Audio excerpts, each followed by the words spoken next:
بسم اللہ الرحمن الرحیم۔ السلام علیکم دوستو، دنیا بھر کی بریکنگ اور سلیکٹڈ نیوز میں آج آپ سنیں گے، لیکن اس سے پہلے اگر ہو سکے تو لائک اور سبسکرائب کا بٹن ضرور دبا لیں۔ شکریہ۔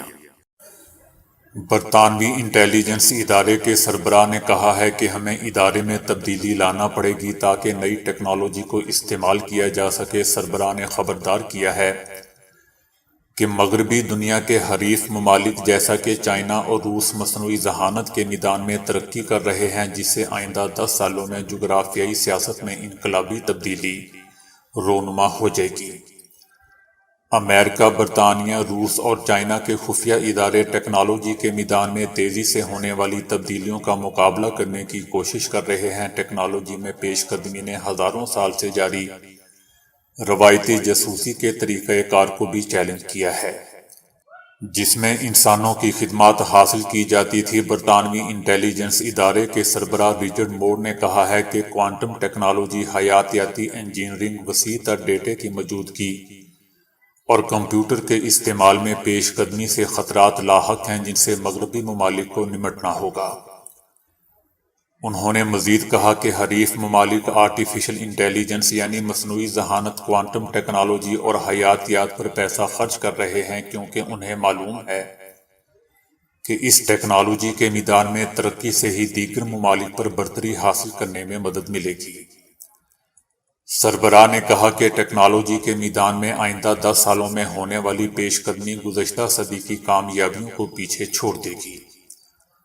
مغربی ممالک کے خفیہ اداروں کے لیے، بالخصوص روس اور چائنا کی انٹیلیجنس ایجنسیوں کی سرگرمیاں باعث تشویش ہیں، جو کئی اقسام کی جدید ترین ٹیکنالوجی کے حصول میں مغربی ممالک کو پیچھے چھوڑ گئی ہیں۔ مغربی انٹیلیجنس ایجنسیوں کو خدشہ ہے کہ چند دہائیوں میں چائنا کا تمام آنے والی اہم ٹیکنالوجی پر غلبہ ہوگا۔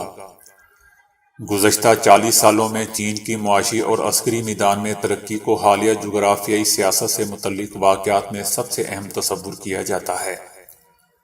سربراہ رچرڈ مور نے مزید کہا کہ برطانوی انٹیلیجنس ادارے میں تبدیلی لانا پڑے گی تاکہ نئی ٹیکنالوجی کو استعمال کیا جا سکے۔ انہوں نے کہا کہ عالمی ٹیکنالوجی انڈسٹری کی نقل تو نہیں بنا سکتے، اسی لیے اس کو زیر استعمال لانا ضروری ہے۔ اسلام آباد ہائی کورٹ نے ریمارکس دیے ہیں کہ لاپتہ افراد کی ذمہ داری وزیر اعظم اور کابینہ پر آتی ہے، اور کیوں نہ ریاست کی بجائے معاوضے کی رقم وزیر اعظم اور کابینہ ارکان ادا کریں۔ لاپتہ افراد کی فیملیز سڑکوں پر بھٹک رہی ہوتی ہیں۔ ریاست کی ذمہ داری ہے کہ ہر شہری کے بنیادی حقوق کا خیال رکھے۔ ریاست ماں کی جیسی ہے، اس کو اسی طرح نظر آنا چاہیے، ماں کی طرح ان کو لے کر جائیں، اس فیملی کو مطمئن کریں۔ ڈاکٹر شیری مزاری نے کہا کہ ہماری حکومت جبری گمشدگی کو سنگین جرم سمجھتی ہے۔ ان کا کہنا تھا کہ جمہوریت میں کسی کو لاپتہ کرنے کی اجازت کسی صورت نہیں دی جا سکتی۔ چیف جسٹس نے کہا کہ کیوں نہ ایک قانون بنایا جائے کہ جو ذمہ دار ہیں اس سے معاوضہ لیا جائے۔ اگر کوئی 2002 میں لاپتہ ہوا تو کیوں نہ اس وقت کے ذمہ داروں کو جرمانے کیے جائیں، کسی نہ کسی کو تو اس کا ذمہ دار ٹھہرانا چاہیے۔ ہماری آدھی زندگی غیر جمہوری حکومتوں میں گزری اور یہ انہی کا کیا کرایا ہے۔ تمام ایجنسیاں وفاق حکومت کے کنٹرول میں ہیں۔ الزام درست ہو یا نہ ہو، ذمہ داری ریاست کی ہے کہ وہ متاثرہ فیملی کو مطمئن کرے۔ اس سلسلے کو اب رکنا چاہیے۔ لاپتہ افراد کی ذمہ داری تو وزیر اعظم اور کابینہ ارکان پر ہی آتی ہے۔ امریکی اور بھارتی ماہرین ماحولیات نے ایک تازہ مطالعے میں انکشاف کیا ہے کہ بھارت میں امیر طبقے کی پھیلائی ہوئی آلودگی سے وہاں رہنے والے کروڑوں غریب نہ صرف بیمار پڑ رہے ہیں بلکہ مر بھی رہے ہیں۔ اس تحقیق میں بتایا گیا ہے کہ بھارت میں صنعتی پیمانے پر کئی اشیاء صرف تیار ہوتی ہیں، مگر ان کے خریداروں کی بھاری اکثریت امیروں اور زیادہ آمدنی والے طبقے سے تعلق رکھتی ہیں۔ یہ امیر لوگ آمد و رفت کے لیے بھی نجی گاڑیوں کا استعمال کرتے ہوئے زیادہ فی کس آلودگی پیدا کرنے کا باعث بنتے ہیں۔ اس پورے صنعتی اور ترسیلی عمل سے خارج ہونے والی آلودگی کا خمیازہ ان غریبوں کو بھگتنا پڑتا ہے۔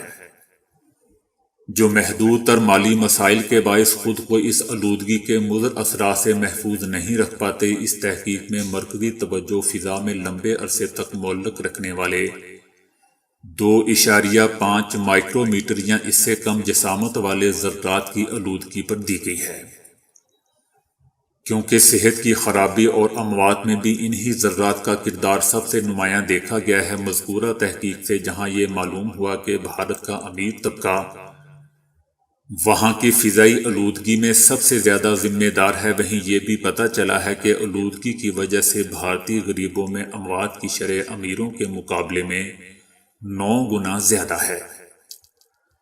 ریسرچ جرنل نیچر کے تازہ شمارے میں شائع ہونے والی یہ تحقیق اس لیے بھی منفرد ہے کیونکہ اس میں پہلی بار ماحولیاتی آلودگی کے تناظر میں سماجی ناہمواری کے سنگین مسئلے کو اجاگر کیا گیا ہے۔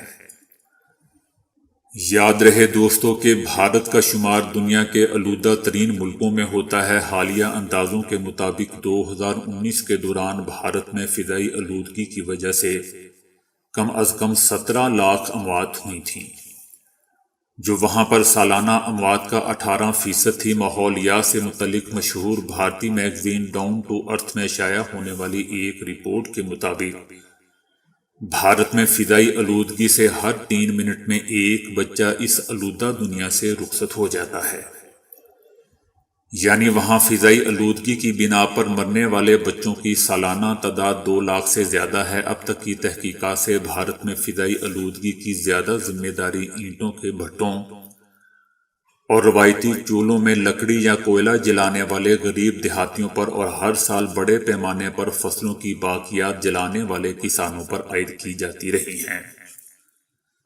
اس لحاظ سے یہ پہلا موقع ہے کہ جب امیر لوگوں کو بنیاد بناتے ہوئے آلودگی کے اخراج کا جائزہ لیا جا رہا ہے۔ بہت سے ماہرین کا خیال ہے کہ اسمارٹ فون میں نت نئی ہارڈ ویئر تبدیلیوں کے بعد اسے مفید کاموں میں استعمال کیا جا سکتا ہے، اور اب خبر یہ ہے کہ کوریا کے ماہرین نے اسمارٹ فون کیمرے کو تھرمامیٹر میں تبدیل کرنے کا کامیاب تجربہ کیا ہے۔ کوریا انسٹی ٹیوٹ آف سائنس اینڈ ٹیکنالوجی نے حکومتی فنڈنگ سے ایک مؤثر اور کم خرچ تھرمل امیجنگ سینسر بنایا ہے جو 100 درجے سینٹی گریڈ تک بالکل درست کام کرتا ہے۔ اسے اسمارٹ فون کیمرے کے ساتھ نتھی کر کے فون میں تھرمامیٹر کا اضافہ کیا گیا ہے۔ کرونا وبا کے تناظر میں چھوئے بغیر درجہ حرارت نوٹ کرنے والے تھرمل سینسر بہت عام استعمال ہو رہے ہیں۔ ہسپتالوں، بینکوں اور دیگر اداروں میں ان کا عام استعمال جاری ہے۔ اسی تناظر میں کئی اسمارٹ فون ساز ادارے چاہتے ہیں کہ ان کے فون میں درست ترین تھرمامیٹر کا اضافہ بھی ہو جائے۔ یہ اضافی سینسر فون کے کیمرے میں لگایا جائے گا۔ پروفیسر جون ون ٹوئی نے ایک ایسا آپٹیکل سینسر بنایا ہے جو ماضی کی دیگر خرابیوں سے پاک، کم خرچ اور قابل بھروسہ ہے۔